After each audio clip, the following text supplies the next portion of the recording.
public. In fact, wages in both sectors have lagged behind the CPI increases for many years.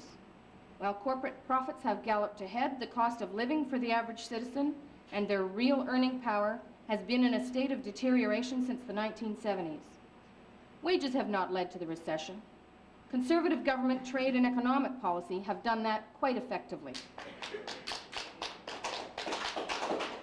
However, if you're suggesting that the wage freeze is necessary because the low and middle income classes have reached the taxation saturation point, then there's room for discussion. The MFL agrees that working people are overtaxed, but freezing wages is not the answer. Instituting a fair taxation policy is the answer. Just a few decades ago, federal government income tax revenue was nearly equally derived from individuals and corporations. Today, less than 10% comes from corporations, the balance from individuals. In Manitoba, less than 12% of income tax revenue comes from corporations. The payment of wages to a civil service structure that is too small to meet our needs is not the driving force behind tax pressure on low and middle income earners. It's that too little of the tax revenue that's paid to civil servants and used for vital services and programs comes from corporations. If the government wants to address this deficiency, then do it through implementing a fair taxation policy, one that sees all pay their fair share of taxes. Don't do it by bludgeoning your workers with a blunt instrument like Bill 70. The immediate effect of Bill 70's wage freeze is to increase the financial penalty to 1 in 10 Manitoba workers, that is, lost wages in addition to excessive taxes. Earlier, reference was made to a Clayton Mannis quote inserted in the news release which announced Bill 70. It went, "The provincial government cannot provide the foundation for economic renewal of this province on its own. Everyone must share in that goal." Exactly. And that means it's high time that everyone, including the wealthy and profitable corporations, paid their fair share of taxes. Philman may not be able to provide for the foundation of economic renewal on his own, but he's doing a great job destroying the economy and workers' rights.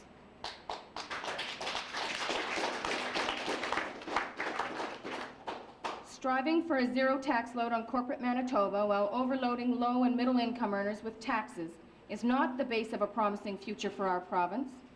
Tories are fond of saying that if we don't give business the same tax environment as an underdeveloped country has, then they'll relocate there. Well, there's more to economic policy than that. Get serious about the challenge of maintaining and improving our standard of living and our quality of life through a fair taxation policy. Invest in our education system to lure business here with a highly skilled workforce. Promote the lifestyle advantages of Manitoba.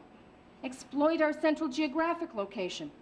Develop an industrial strategy beyond calling the private sector the engine of the economy and then sitting back and waiting for it to do something besides pump profit margins up and then take the province out of Manitoba. Who's affected by Manitoba's wage freeze? Almost all of the workers in Manitoba who are paid from the public purse, including the single mother working as a hospital worker to support her children on wages that are below the poverty line for a family of 4. And who's exempted from his wage freeze? The government news release indicates the highest paid, including government-employed doctors and judges. The head of MTS takes over his new job after the government sweetens the salary by 20 grand. The Conservatives' political staff and stooges received their big increase last year. A wage freeze this year has remarkably little sting. Right on. Bill 70 is a vicious attack on the collective bargaining rights of workers in Manitoba. Premier Gary Philman has chosen to sell this attack to the people of Manitoba by draping it in the big lie again. Government has removed the right to bargain collectively from 48,000 working men and women immediately and has built in the necessary provisions to extend the net even further with a backroom decision. Gary Philman, Clayton Mannis, and the rest of the Tory caucus has resorted to a back alley mugging to win the goals they couldn't win at the bargaining table.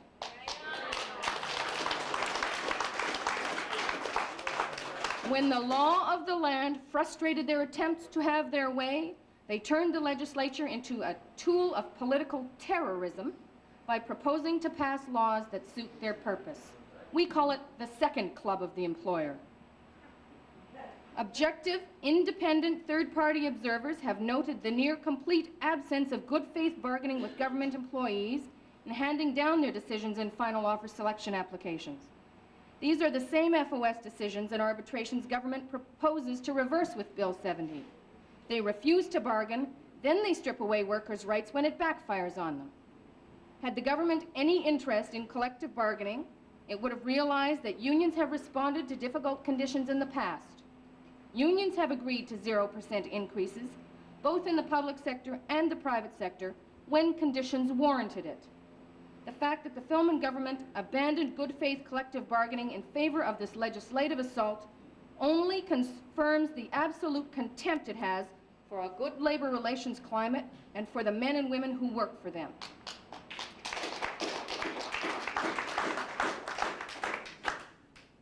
Clauses 1G, 2 sub 1, 9 sub 1 sub B and C, and 10 make it plain how much scope the government feels it needs. Under these clauses, they can pick and choose just about any group of working people to attack. Their statements that this is not their intention are just more examples of their ability to say one thing when it serves their purpose and then do the opposite. Right. And the Filmon government has made a political career of doing just that. Disgusting. The Premier has said he supports free collective bargaining, and then he introduces Bill 70 to begin its destruction. He tells doctors they deserve binding arbitration, and then Bill 70 is broad enough to cancel that arbitration decision if he doesn't like it. He cuts funding for public education because he says the people can't afford it, and then he boosts private school funding at St. John's Ravenscourt and Balmoral Hall because now we can afford it. Child care goes begging while corporate taxes go uncollected or forgiven. Gary Filmon even campaigned in a borrowed canoe to convince us of his deep and abiding concern for the environment. And now he presides over the development of Oak-Hammock Marsh by his well-heeled friends. Well, the people of Manitoba have learned some hard lessons. They know they cannot trust this government. They cannot trust Gary Filmon or Clayton Manus, and they cannot trust conservatives. Right on. Right on. After riding roughshod over the rights of workers, this government has the nerve, the absolute gall, to build into this fascist document, and I'm serious about that, I very seldom use that word, it's a fascist document, a clause that enables them to expand on their attack through a cabinet decision. No legislation, no debate, no public accountability on the floor of the legislature. Let me read out loud section 191F. The Lieutenant Governor in Council, that's cabinet to my understanding, may make regulations respecting any other matter considered necessary to carry out the purpose and intent of this act. Lovely. Absolutely lovely. Another sterling example of the arrogance and excessiveness of the Filmon government in this bill is the clause which makes all other legislation subservient to Bill 70, just in case there may be a measure of fairness available elsewhere in our legal codes. What's the purpose of making human rights legislation take a backseat to Bill 70? What's the purpose behind suspending the right to collectively bargain non-monetary clauses in collective agreements, such as language dealing with sexual harassment, work scheduling, seniority rights, employment equity? This is legislation written by a government which has nothing but contempt for the rights of every working Manitoban.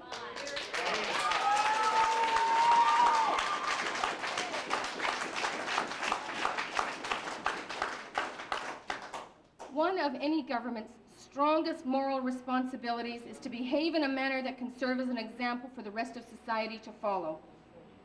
When private sector unionized employers see their government engaged in a vicious assault on its employees, what are they to think? They'll think that it's open season on workers, on their unions, and on anyone who complains. After all, there's the government using its power to destroy collective bargaining and force workers to pay the cost of its morally bankrupt and inept policies. There is the government gutting its own regulatory agencies so that enforcement of even basic rules is nearly impossible. That's the legacy of Bill 70. Confrontation, bad faith bargaining, a soured labor relations climate. Well, that sure sounds like a great place for out-of-province investors to bring their money, doesn't it? In addition to the impact on labor relations, the small business sector will be under even greater pressure as publicly paid men and women plan their next year's spending with even less disposable income. How is that going to improve the province's economy, facilitate its recession recovery, and attract new investment and new jobs? Bill 70 has managed to create a pandemonium in some of the workplaces that it covers, particularly where some members of the bargaining unit are covered directly by the bill, while other members of the same bargaining unit are deemed uncovered by the press release. Bill 70 raises many questions in the minds of those outside of government circles, and we suspect within the minds of many inside government circles. For example, what is the intent of Clause 8? There's reference to any agreement, not only collective agreements, where payment is made directly or indirectly by government. If, as the government maintains, Bill 70 is not meant to apply to the private sector, or is this another case of saying one thing and doing another? Does this indicate that Bill 70 covers private contractors delivering highway maintenance services? Does it mean that contracts between the government and Pitt-Blado-Hoskins are covered? The MFL is not clear on why the government would want to create a two-tiered contract system within the healthcare system, which is precisely what happens when nurses represented by the MNU are exempted from the provisions of the Act and nurses represented by the Public Service Alliance of Canada are covered by it. Manitoba telephone system may come under federal jurisdiction by as early as this fall. How will Bill 70 interact with the Canada Labour Code? The Filmon government has deliberately masked its anti-worker intentions with uncertainty and ambiguity in Bill 70 and devised a wage-freeze communication strategy to sell it to the people of Manitoba through the big lie. And it confirms that no one, absolutely no one, can trust this government.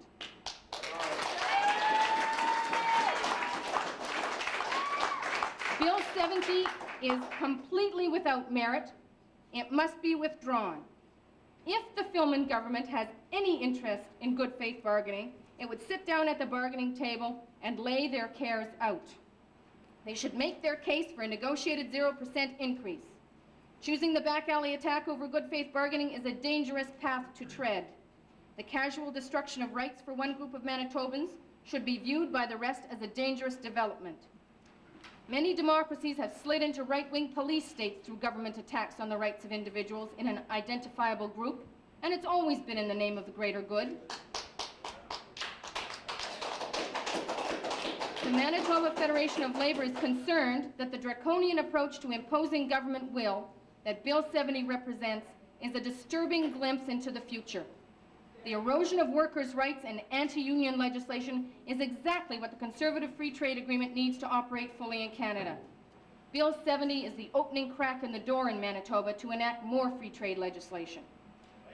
There are other equally disturbing manifestations. The Tory butcher job done on the Workers' Compensation Board Act and the government discussion paper on the future of private sector pension plans are plainly not in the interests of workers. Is that what we have to look forward to when the Conservatives sharpen their knives and review labour legislation next session? If that is indeed your plan, be advised that you'll have the fight of your political lives in your hands, both during this process and in the next election. Oh, I'm not surprised. Thank you for your biting attack on Bill 70. Can I ask you on the bottom of page 2? Certainly. I'm going to ask the members of the public to please remember that there will be some decorum in this meeting. Mr. Minister? Mr. Chairman, I would ask the presenter, the bottom of page 2. In this and I'm quoting from the brief, in this circumstance, the government's communication strategy is to term Bill 70 as a wage freeze for those, in quotes, overpaid, underworked, secure for life, contemptuous, end of quote, civil servants.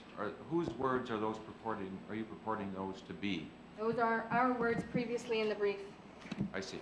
So they're your words and quotes and not anybody in government, or no communication of government. Is that correct? Ms. Hart Kulbaba?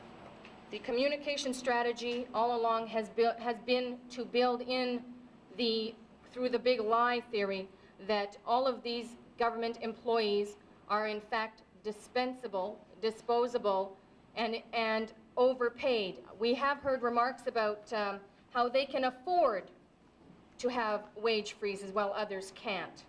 And that's the kind of argument being put forward. We've heard discussions about the services that they have provided.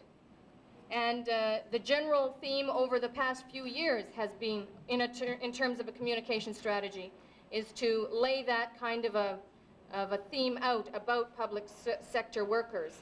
And then you can go forward with this big lie believed by many people and expect very little ramifications from legislation such as this. I'm sure that's what the pollsters said, and I'm sure that's why we were getting remarks about this is only the union leadership complaining, that no one else cares, and that only 13 people would show up at a rally, that no one else really cares.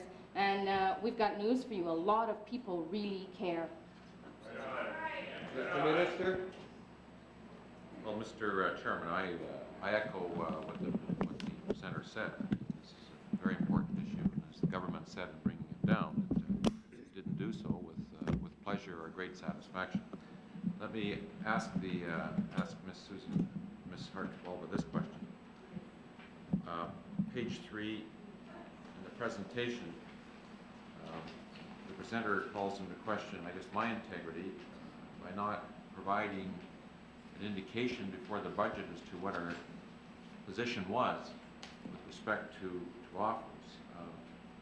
Is it not a fact that before the some agreement on how we can best accomplish what we both need?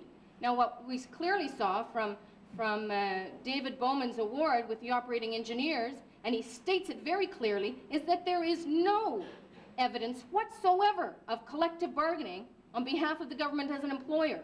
Well, it's no wonder they choose arbitration and final offer selection. If you won't talk to them, if you walk in and say, no, this is it, no discussion, nothing, I mean, there is no bargaining.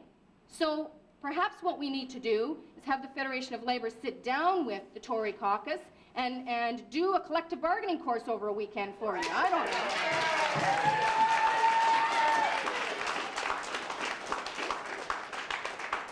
know. Mr. Minister? Mr. Ashton? Well, indeed, I like that comment, because if the Minister of Finance feels it's collective bargaining, put a gun at the head of public sector workers and say, here's an offer, take it or leave it. If you don't take it, we are going to legislate. That is not collective bargaining. But I want to deal with some of the comments presenters made in terms of the way this government has sold this particular item of legislation. And when the Minister of Finance says they had no great pleasure in bringing this bill in, I'm sorry, I've debated this bill in the House, as many members of our caucus, and I've seen the smiles on their face. I've seen the hoots, the derision. I had Tory members singing "Solidarity Forever." They thought it was rather funny, and I was quite insulted by the attitude. But I want to tell you what they've been saying, and ask you directly whether this is in fact the case. They've been saying, it's the union bosses, and these are direct quotes, it's the leadership that's concerned about this. I've heard from Minister of Labour said in this committee room several weeks ago that he talked to some people who liked it. I believe it was 2 or 3 people, and in fact it wasn't a major concern. I think he also indicated he hadn't received any phone calls, so that I believe has since changed. And Mr. Chairperson, I have the quotes for the Minister if he conveniently forgets that. The Minister responsible for Hydro in the House said that Hydro workers are overpaid. The Minister responsible for Hydro said that Hydro workers are overpaid.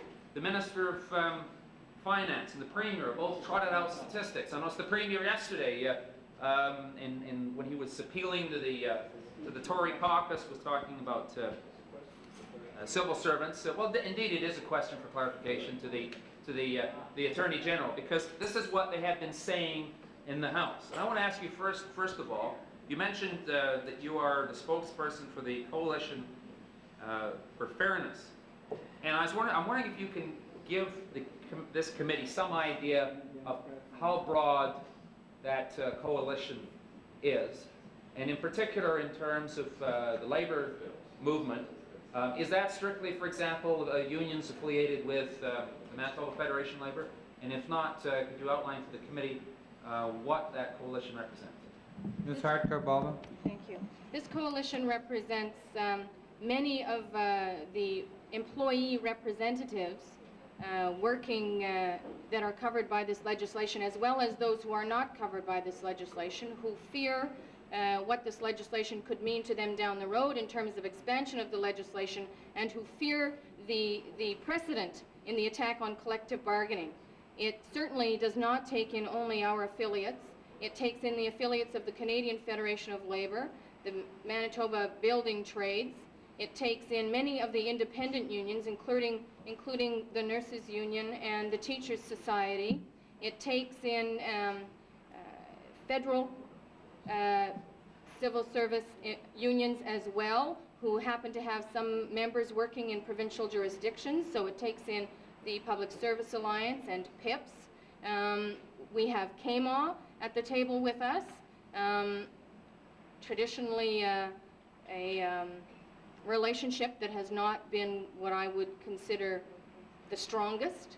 And all of those groups, some of whom have considered themselves professionals, many of whom consider themselves blue-collar workers, within the civil service, within the public sector, and outside of the public sector, are all in this coalition. It is very broad, and they are all very concerned about the first step in the destruction of labor relations and, for lack of appropriate terms, what's better known from the U.S. as right-to-work legislation.